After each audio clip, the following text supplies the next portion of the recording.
여호와께 돌아가자는 제목으로 말씀을 전하고 기도하고자 합니다. 시편의 119편 시인은 고난당한 것이 내게 유익이라고 노래했습니다. 그리고 예레미야 선지자는 오늘 읽은 애가 3장 27절에 사람은 젊었을 때 멍에를 매는 것이 좋다고 노래했습니다. 영적인 거인이라고 할 수 있는 시인과 선지자는 왜 신앙인인 우리가 고난당하는 것이 유익하고 왜 신앙인이 젊었을 때 멍에, 즉 고난을 당하는 것이 좋다고 노래하는 것일까요, 여러분?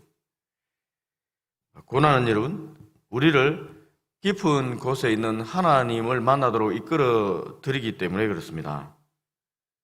하나님은 좋으신 분, 하나님은 나의 기도에 응답하시는 분, 하나님은 우리 아버지 같은 분, 이런 단순한 하나님에 대한 상이 깨어진 후에야 우리는 살아계신 인격적인 하나님을 만날 수가 있습니다. 하나님은 예스, 노를 스스로 결정하시는 자유로운 인격을 가지신 분이십니다. 하나님은 자신의 뜻과 다르다면 우리가 아무리 기도하고 매달려도 노 하십니다. 이때 우리는 하나님 노를 고난이라고 합니다.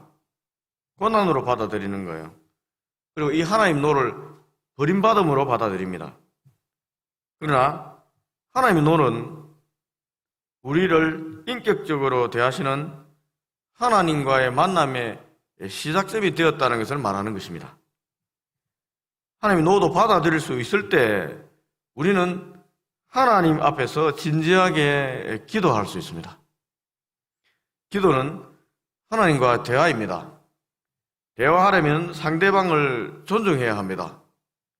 대화 중에 자신의 뜻과 다른 노를 말한다고 해도 그 사람이 노한 참된 이유를 알게 되면 우리는 그 사람의 노를 받아들일 수도 있습니다. 마찬가지로 하나님도 우리의 기도를 듣고 자신의 뜻과 달라도 그 뜻을 바꿀 수도 있습니다. 아브라함은 자신의 조카 롯이 있는 소돔을 멸하시겠다고 하신 하나님 뜻을 간절히 기도함으로 어인 10명만 있으면 멸하지 않겠다라는 말을 들었습니다. 뜻을 바꾼 겁니다. 모세도 십계명 받으러 시내산 위에 있을 때 시내산 밑에서 황금 송아지 만들고 우상 숭배하며 각종 음란한 축제를 벌리는 이스라엘 민족을 향해서 하나님께서 멸하시겠다고 하시자 자신의 목숨을 걸고 이스라엘 민족 살려달라고 기도했습니다. 그때 하나님께서는 모세의 기도를 듣고 자신의 뜻을 돌이키셨습니다. 살려주셨습니다. 그렇다면 우리도 역시 하나님의 뜻을 알게 되면은 하나님의 노도 받아들일 수 있지 않겠습니까? 우리의 뜻도 하나님 뜻에 맞춰서 바꿀 수도 있어야 되지 않겠습니까? 여러분, 이렇게 할 수 있는 사람은 하나님의 마음을 알고 있는 사람만이 할 수 있습니다. 그 하나님의 마음을 알도록 우리를 깊은 곳으로 이끄는 것이 고난입니다. 이 고난은 하나님 앞으로 이끌어가는 거예요. 하나님 마음을 알도록. 삶의 고난이 몰아치면 우리 속에 있는 거짓된 자아가 깨어집니다. 내 속에 있는 욕망이 깨어집니다. 그때 어느 누구도 말하지 않아도 자발적으로 내 속에 있는 죄를 조사하게 됩니다. 하나님 왜 내게 이런 고난을 주셨는지 그 뜻을 찾게 되는 것입니다. 40절, 43절 예레미야 애가 한번 보십시오. 오늘 본문. 우리가 스스로 우리의 행위들을 조사하고 여호와께로 돌아가자. 우리의 마음과 손을 아울러 하늘에 계신 하나님께 들자. 우리의 범죄함과 우리의 반역함을 주께서 사하지 아니하시고 진노로 자신을 가리시고 우리를 추격하시며 죽이시고 긍휼을 베풀지 아니하셨나이다. 예레미야는 고난당한 유대 백성들에게 자신들의 내면의 죄를 살피고 회개에 두 손을 들고 하나님께 돌아가자고 지금 말하고 있습니다. 지금 하나님께서 그들을 치시고 있는데 그 이유는 우리 자기의 범죄함 때문이라고 얘기하고 있습니다. 우리의 죄를 회개하지 않으면 하나님은 진노의 손을 거두지 않습니다. 아무리 도와달라고 해도 하나님은 그 기도를 듣지 않습니다. 44절, 45절입니다. 주께서 구름으로 자신을 가리사 기도가 상달되지 못하게 하시고 우리를 문나라 가운데서 쓰레기와 폐물로 삼으셨으므로 기도를 듣지 않는다는 겁니다. 하나님께서 외면한다는 것입니다. 그리고 쓰레기가 폐물로 삼다고 말하고 있습니다. 요즘 MZ 세대 젊은이들이 자주 사용하는 말이 쓰레기입니다. 폐물입니다. 쓰레기라는 말을 너무 자주 사용해요. 여기서 개자만 붙이면 완전히 MZ 세대가 사용하는 말이 됩니다. 예레미야가 지금 그 단어를 사용하고 있는 거예요. 하나님께 버림받은 유대 백성들을 향해서 쓰레기라는 단어를 사용하고 있습니다. 그리고 실제로 이 유대 백성들을, 예루살렘 백성들은 바벨론 군대가 쓰레기 취급했습니다. 폐물 취급했습니다.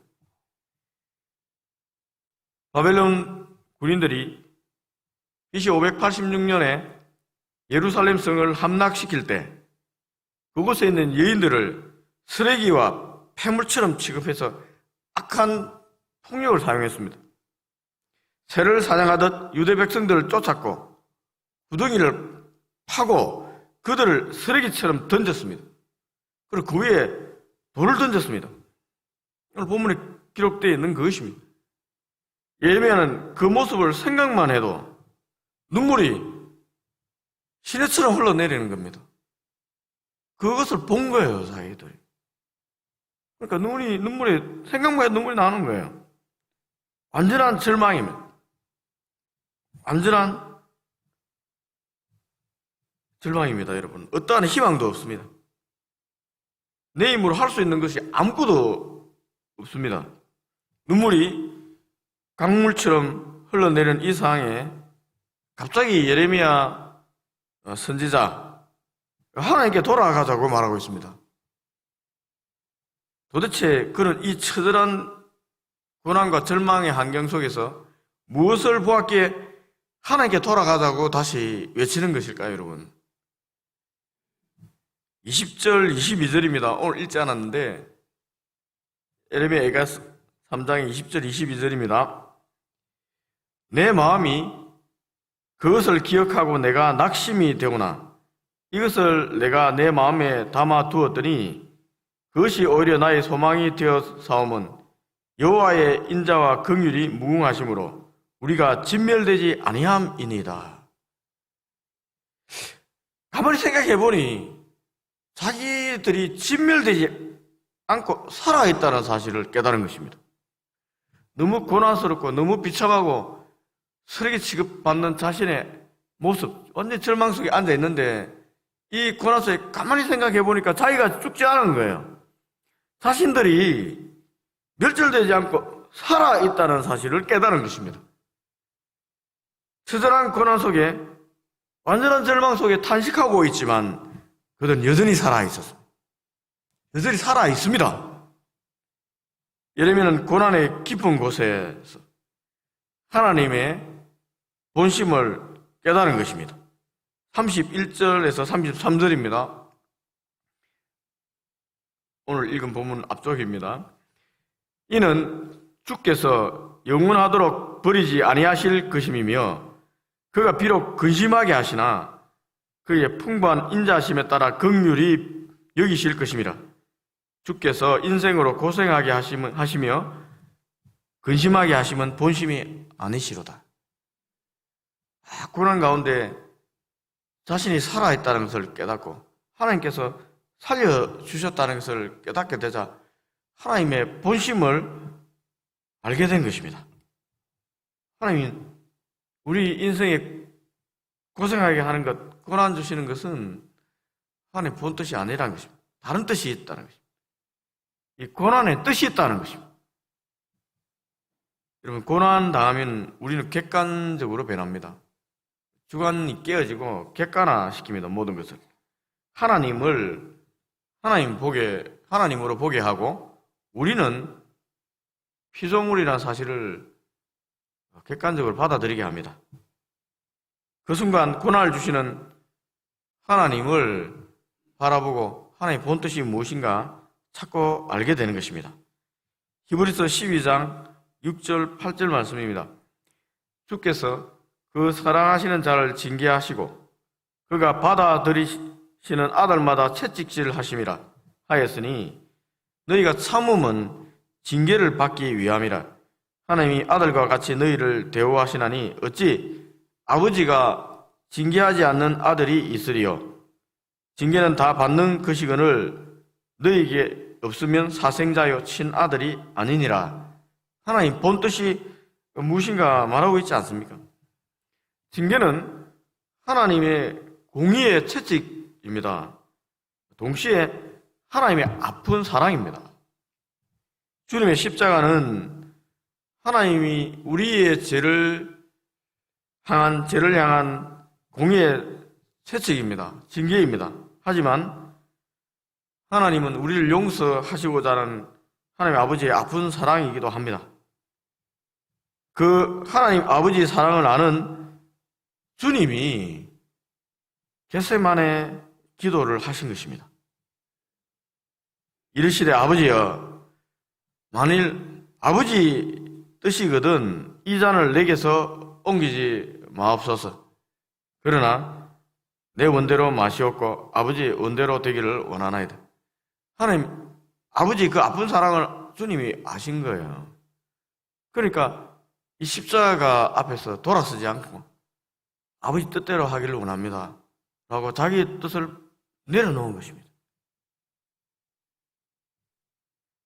고난의 깊은 곳, 우리가 십자가라 말하는 그 십자가에서 주님은 하나님 아버지의 그 아픈 사랑을 깊이 있게 묵상하고 깨달은 것입니다.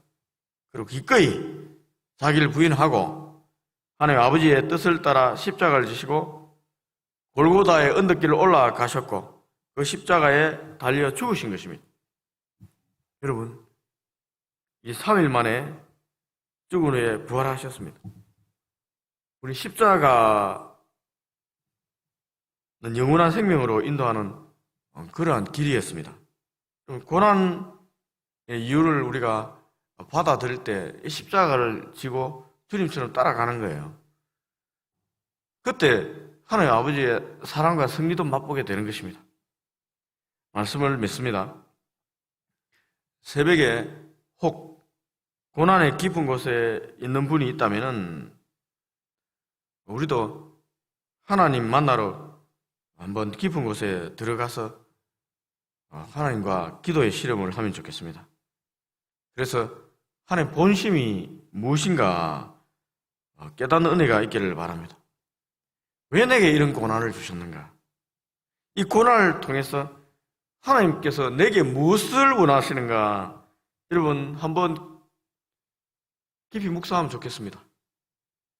주님의 뜻을 깨달으면 여러분 하나님을 이해하게 되고 하나님의 고난도 기꺼이 받아들이게 됩니다. 그때 우리는 이 고난이 끝나는 겁니다. 내 속에 제가 생각난다면 두 손 들고 하나님 앞에 나아가 회개하십시오.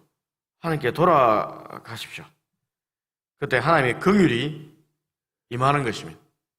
고난은 물러가고 삶이 회복되는 것입니다. 그럼 고난은 다 때가 있고 한계가 있습니다. 하나님께서 우리가 고난을 잘 감당하면은 반드시 회복시켜 주십니다.